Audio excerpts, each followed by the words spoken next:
विज्ञान के क्या काम है उसके विषय में जानकारी देंगे। सबसे ज़्यादा जो ध्यान रखना है, साफ सफाई का ध्यान रखना है। जब जो पशुशाला है हमारी, पशुशाला की साफ सफाई रखेंगे।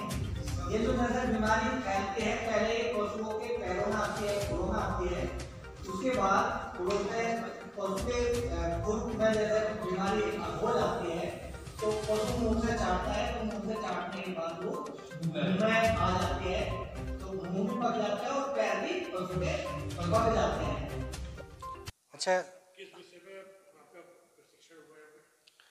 आज का जो प्रशिक्षण का विषय था हमारा, वो था दुधारू पशुओं में खुरपका एवं मुंहपका रोग की समस्या एवं समाधान। तो खुरपका मुंहपका रोग अधिकतर हमारे जो गोवंशीय पशु है उन्हीं पशुओं में अधिकतर आता है। इसमें ये वायरस से होने वाली बीमारी है और वायरस से होने वाली कोई भी बीमारी अभी तक कंट्रोल नहीं की जा सकती। तो इसके लिए हम अपने पशुओं में यदि पहले से ही टीकाकरण करा ले, वैक्सीनेट करा ले पशु को, तो वो बहुत ज़्यादा अच्छा है। इसमें थोड़ा ध्यान रखने की ज़रूरत है कि हम सभी पशुओं को वैक्सीनेट करावे, सभी पशुओं में वैक्सीनेशन करावे या टीकाकरण करावे तो वो बेहतर है। इसमें यदि एक पशु में खुरपका मुंहपका रोग हो जाता है तो वायरस से होने वाली बीमारी हमारे सभी पशुओं में बहुत जल्दी फैल जाती है। तो इससे बचने के लिए हम सभी पशुओं में टीकाकरण अवश्य करावें। टीकाकरण कराने के बाद में हम पशु की थोड़ी खुराक बढ़ा दें। हमारे जो किसान भाई है उनकी एक भ्रांति है कि इससे टीका लगवाने के बाद में पशु का दुग्ध उत्पादन कम हो जाता है। कुछ किसान भाई मानते हैं कि इससे हमारे पशु में गर्भपात हो जाता है। गर्भपात की जहाँ तक बात है, 6 से 7 महीने से ऊपर जो पशु हमारा गाभिन है उस पशु में टीका नहीं लगाया जाता।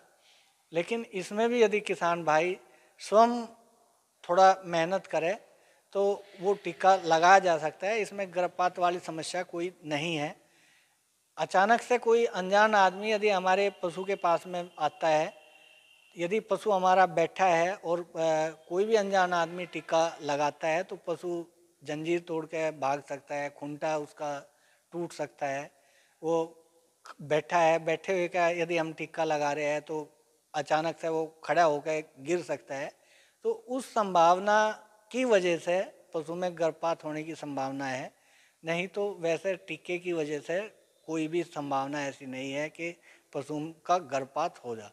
अच्छा, दूसरा जो दुग्ध उत्पादन की जहाँ तक बात है, दुग्ध उत्पादन में थोड़ा अंतर आता है। थोड़ा 2 से 3 टाइम दुग्ध उत्पादन कम हो जाता है।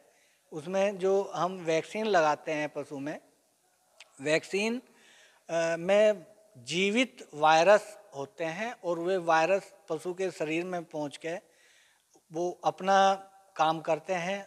तो उससे बचने के लिए पशु अपनी जो एनर्जी या जो ऊर्जा दुग्ध उत्पादन में खर्च कर रहा था, वो ऊर्जा अपने शरीर को उनसे वायरस से बचाने के लिए करते हैं।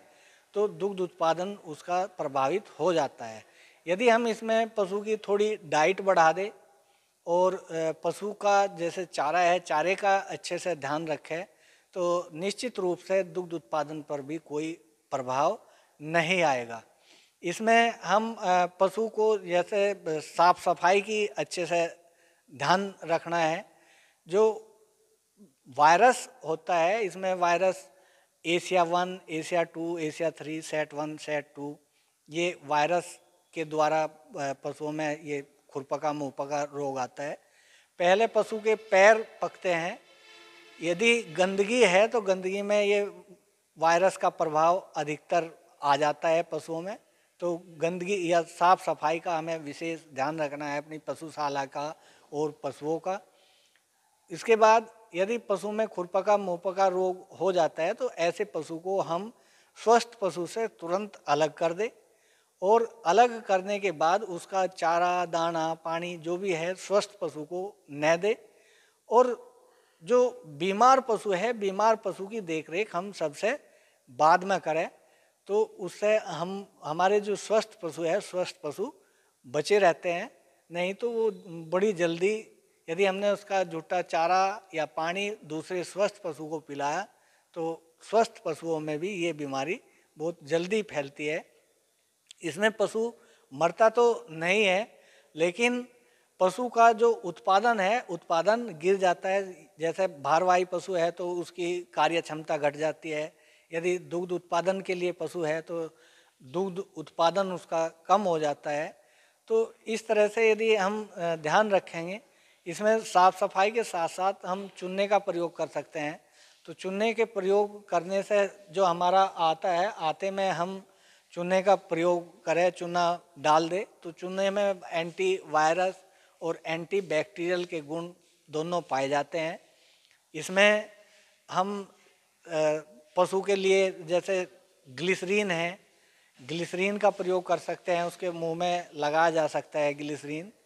और ग्लिसरीन के साथ साथ डालडा घी यदि हमारे पशु को मिल जाता है तो उससे भी पशु के छाले में राहत मिलती है पशु को।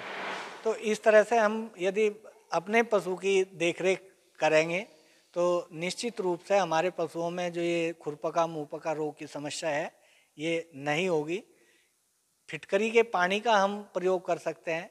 कभी कभी छाले पड़ने के बाद में पशु के मुंह में या पैरों में कीड़े पड़ जाते हैं पैरों में, तो कीड़े के लिए हम फिनाइल का प्रयोग कर सकते हैं। या कपूर आता है, कपूर की टिक्की पीस के उसका भी प्रयोग हम कर सकते हैं। उससे जो कीड़े नहीं पड़ेंगे।